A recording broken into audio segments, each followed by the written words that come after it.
Hi friends, welcome to அபீஸ் hashtag. எல்லோரும் எப்படி இருக்கீங்க? இன்றைக்கி நம்ம வீடியோவில் ஒரு சூப்பராக ப்ளூபெர்ரி மஃபின் கேக் தான் எப்படி பண்ணுறதுன்னு பார்க்கலாம். வாங்க வீடியோக்குள்ளால் போகலாம். இதுக்கு நான் இன்றைக்கி 2 எக் எடுத்துருக்கிறேன். அப்புறம் வெனிலா எக்ஸ்ட்ராக்ட் தேவைப்படும். 1 கப்பு மைதா மாவு, 1/2 கப் சுகர், ஒரு குட்டி பவுலுக்கு ப்ளூபெர்ரி வாஷ் பண்ணி வச்சுருக்கிறேன். அப்புறம் baking powder and baking soda. இதுக்கு கூட ஆயில் நமக்கு கொஞ்சம் தேவைப்படும். இப்போ ஒரு மிக்ஸி ஜார் எடுத்துக்கோங்க. இதில் நம்ம எடுத்து வச்சுருந்த சுகரை பவுடர் பண்ணி எடுத்துகிட்டு வந்துடலாம். சுகர் பவுடர் பண்ணி போடும்போது நமக்கு மிக்சிங் டைம் கொஞ்சம் ஈஸியாக இருக்கும். இப்போ நம்மளோட சுகர் பவுடர் பண்ணிட்டோம். இப்போ அதே கப்பில் 1/2 கப் ஆயில் எடுத்து வச்சுருக்கிறேன். நம்ம எடுத்து வச்சுருந்த 2 எக்கையும் அந்த பவுல்லையே எடுத்து உடச்சி விட்டுக்கலாம். இப்போ ஒரு பெரிய மிக்சிங் பவுல் எடுத்துக்கோங்க. இதில் நம்ம எடுத்து வச்சுருந்த 2 முட்டையும் சேர்த்துடலாம். சேர்த்துட்டு நான் இன்றைக்கி ஹேண்ட் மிக்சர் வச்சு தான் யூஸ் பண்ணுறேன். உங்கள்கிட்ட எலக்ட்ரிக் பீட்டர் இருந்துச்சுன்னா நீங்கள் அது வச்சு பீட் பண்ணிக்கோங்க. 2 எக்கையும் நல்லா பீட் பண்ணிக்கலாம்.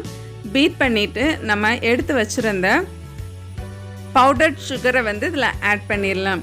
சுகர் ஆட் பண்ணிவிட்டு இதையும் நல்லா மிக்ஸ் பண்ணி கொடுங்க. நல்லா மிக்ஸ் ஆனதுக்கு பிறகு 1 ஸ்பூன் வெனிலா எக்ஸ்ட்ராக்ட் ஆட் பண்ணிடுவோம். ஆட் பண்ணி இதையும் நல்லா மிக்ஸ் பண்ணிடலாம். இப்போ கடைசியாக நம்ம எடுத்து வச்சுருந்த 1/2 கப் ஆயில் இதில் ஆட் பண்ணி கொடுக்கணும். ஆயில் ஆட் பண்ணி கொடுத்துட்டு நல்லா மிக்ஸ் பண்ணிடுங்க. ஆயில் எல்லாமே ஒன்றா சேரணும். இப்போ நம்ம எடுத்து வச்சுருந்த வெட் இன்க்ரீடியன்ட்ஸ் எல்லாமே ரெடி பண்ணிட்டோம். இப்போ ட்ரை இன்க்ரீடியன்ட் மிக்ஸ் பண்ணியிருக்கலாம். இதுக்கு ஒரு ஸ்ட்ரெயினர் எடுத்து இந்த மாதிரி வச்சுக்கோங்க. இதில் 1 கப் மைதா மாவு, அப்புறம் ஒரு 1/4 teaspoon baking powder, 1/4 teaspoon baking soda ரெண்டையும் ஆட் பண்ணிவிட்டு ஒரு பிஞ்ச் ஆஃப் சால்ட் சேர்த்துக்கோங்க. நான் சேர்க்க மறந்துட்டேன். இப்போ இதை நல்லா சீவ் பண்ணிடலாம். இந்த மாதிரி அரைச்சி சேர்த்துட்டு இப்போ நம்ம எலக்ட்ரிக் பீட்டர் இல்லை ஹேண்ட் பீட்டர் வச்சு இதை மிக்ஸ் பண்ணக்கூடாது. நல்ல பெரிய கரண்டி ஒன்று எடுத்து இந்த மாதிரி நல்லா கட் அண்ட் ஃபோல்டு மெத்தடில் இந்த மாதிரி எடுக்கணும். ஒரே டைரெக்ஷனில் மிக்ஸ் பண்ணி நடுவில் ஒரு கட் பண்ணணும். ஸோ அவ்வளோதான். ஒரு 2 நிமிஷம் நீங்கள் இந்த மாதிரி பண்ணும்போது எல்லா மாவும் ஒன்றா ஈவனாக நமக்கு மிக்ஸ் ஆகி கிடைக்கும். இப்போ நம்மளோட மாவெல்லாம் ஆல்மோஸ்ட் ரெடியாக இருக்குது. இப்போ நம்ம எடுத்து வச்சுருந்த ப்ளூபெர்ரி ஆட் பண்ணணும். இதை ஒரு பவுலில் எடுத்துட்டு இதுக்கு கூட 1 ஸ்பூன் மைதா மாவை ஆட் பண்ணிக்கோங்க.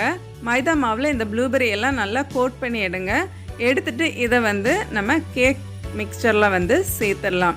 நம்ம டைரெக்டாக ப்ளூபெர்ரியை சேர்க்கும்போது அதோட தண்ணி நம்ம கேக் பேட்டரில் படும்போது அதோட கன்சிஸ்டன்சி சேஞ்ச் ஆகும். ஸோ அதனால தான் நம்ம இந்த மாதிரி மாவில் கோட் பண்ணி சேர்க்குறோம். இப்போ நம்மளோட கேக் மோல்டு எல்லாம் ரெடியாக இருக்குது. இப்போ நம்ம மஃபின் மோல்டு நம்ம தனியாக வாங்க வேண்டாம். இந்த மாதிரி பட்டர் பேப்பர் இருந்துச்சுன்னா நம்ம வீட்டிலையே ஈஸியாக செஞ்சிடலாம். ஒரு ஸ்கொயர் ஷேப் பட்டர் ஷீட் இந்த மாதிரி எடுத்துக்கோங்க. எடுத்துகிட்டு எல்லா கார்னரையும் இந்த மாதிரி ஃபோல்டு பண்ணி நல்லா ஸ்க்யூஸ் பண்ணி விடுங்க. இப்போ ஒரு சென்டர் பிளேஸ் நமக்கு கிடச்சிருக்கும். இதில் ஒரு கிளாஸ் வச்சு நம்ம பட்டர் ஷீட்ஸை எல்லா கார்னர்லேயும் பிடிச்சிட்டு நல்லா ஸ்க்யூஸ் பண்ணி விட்டால் போதும். நீங்கள் எடுக்கிற கப்பு உங்கள் கப் கேக் ஹோல்டருக்குள்ளாடி ஃபிக்ஸ் ஆகுறது மாதிரி பார்த்துக்கோங்க. அப்போது நமக்கு ஒரு கரெக்டான மஃபின் மோல்டு சூப்பராக நமக்கு வீட்டிலையே ரெடி பண்ணிடலாம். இதை நல்லா ட்விஸ்ட் பண்ணி விட்டுட்டு நீங்கள் பாருங்கள், அப்படியே நமக்கு மஃபின் மோல்டு அழகாக ரெடியாகி கிடச்சிருக்கு. அவ்வளவுதான். இதை இப்போ கப் கேக் ட்ரேயில் வச்சிடலாம். இப்போ நம்ம பேட்டரெல்லாம் இதில் எடுத்து விட்டுடலாம். உங்களோட கப் கேக் மோல்டு என்ன சைஸில் இருக்குதோ அந்த சைஸுக்கு பாதி அளவு நீங்கள் பேட்டர் அதில் ஃபில் பண்ணிக்கோங்க. ரிமைனிங் பிளேஸ் நம்ம குக் ஆகும்போது கேக் ஃப்ளஃபியாக மேலே வரும். ஸோ அதுக்கு கரெக்டாக இருக்கும்.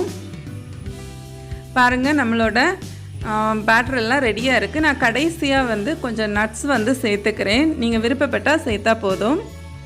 இப்போ நான் மாவு மிக்ஸ் பண்ணும்போதே மைக்ரோவேவ் அவனை ஒரு 180 டிகிரி செல்சியஸில் ஒரு 10 மினிட்ஸ் ப்ரீஹீட் பண்ணி வச்சுருக்கிறேன்.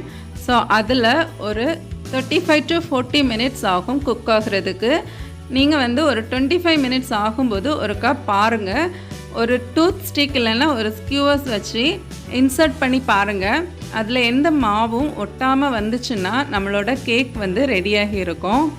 பாருங்கள், இந்த மாதிரி வரணும். ஸோ இப்போ நம்மளோட கேக் வந்து ரெடியாக இருக்குது. எனக்கு ஆல்மோஸ்ட் வந்து ஒரு 40 மினிட்ஸ் எடுத்துச்சு. ஒவ்வொரு அவன்லேயும் ஒவ்வொரு டெம்பரேச்சர் இருக்கும். ஒரு 5 to 10 மினிட்ஸ் வந்து உங்களுக்கு டிஃபர் ஆகும்.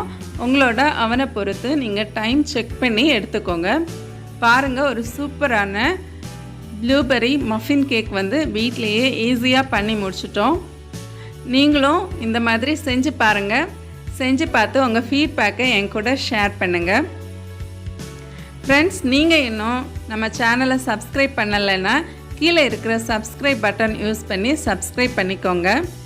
பக்கத்தில் இருக்கிற பெல் ஐக்கானையும் கிளிக் பண்ணிக்கோங்க. ஆல்ங்கிற ஆப்ஷனையும் கிளிக் பண்ணி வச்சுக்கோங்க. அப்போ தான் நான் போடுற ஒவ்வொரு வீடியோவும் உங்களுக்கு உடனேயே நோட்டிஃபிகேஷன் கிடைக்கும்.